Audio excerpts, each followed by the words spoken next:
We are describing second lesson of history, socialism in Europe and the Russian Revolution.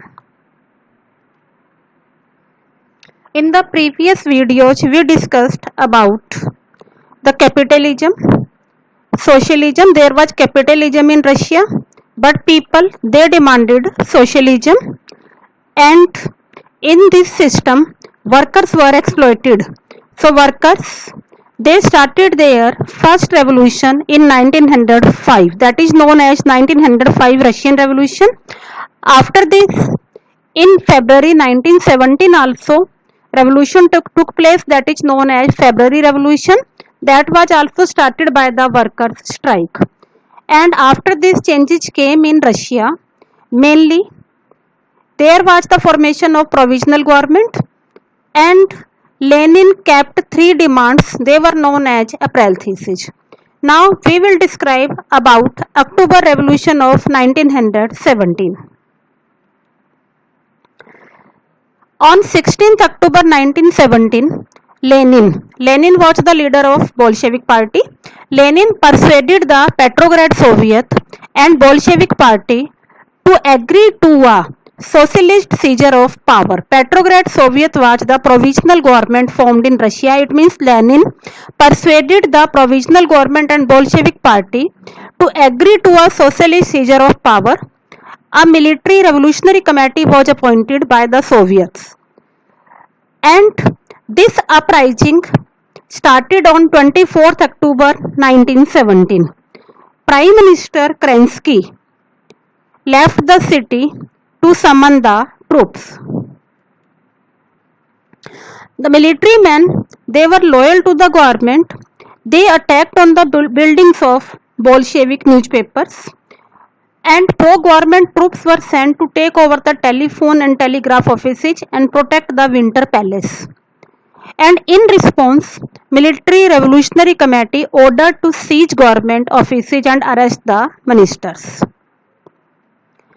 The Aurora ship shelled the Winter Palace. By night, the city had been taken over and ministers they had surrendered. All Russian Congress of Soviets in Petrograd approved the Bolshevik action. It means now the power of Bolsheviks start to increase. Heavy fighting took place in Moscow, and Bolsheviks they controlled the Moscow-Petrograd area. The people involved were Lenin, the Bolsheviks, and pro-government leaders also. Now, what were the effects of this October Revolution of 1917? Earlier we discussed Bolsheviks they kept their three demands, and after October Revolution, the power of Lenin, power of Bolsheviks start to increase. So these April theses they were applied on the countries. So such as industries and banks they were nationalized. The land was declared social property, and peasants they were allowed to control the land of the nobles or nobility, and no one can use the aristocratic titles with their name. New uniform was designed for the army and officials. Russia now became one party state. One party state means Bolshevik party state. Trade unions they were kept under party control, and a centralized planning system was also introduced. Due to this centralized planning system, economic growth took place in Russia. In the next video, we will study about the centralized planning system also. Now, we will start our topic, the Civil War. Civil War means when the war took place between the citizens of a country. It means when the war took place within the people of a country, same country, that war is known as Civil War. So, how Civil War took place in Russia? When the Bolsheviks they ordered land redistribution, the Russian army began to break up.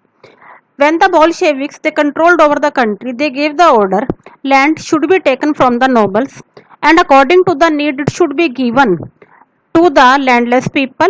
So when the army people came to know about this news, they started to go back to their own village. but non-Bolsheviks, in which mainly which people were included, socialist people, liberals, or the supporter autocracy, they became against the Bolsheviks. It means non-Bolsheviks became against the Bolsheviks. So we can say there was a war between the Bolsheviks and non-Bolsheviks, and people they formed their groups which were known as Greens, Red and Whites. The pro-Tsarist people were known as Whites. They controlled most of the Russian Empire, and even they were provided help by the other countries like France, America, Britain and Japan also. So we can say that there was a war occurred between Bolshevik and non-Bolshevik. This war is known as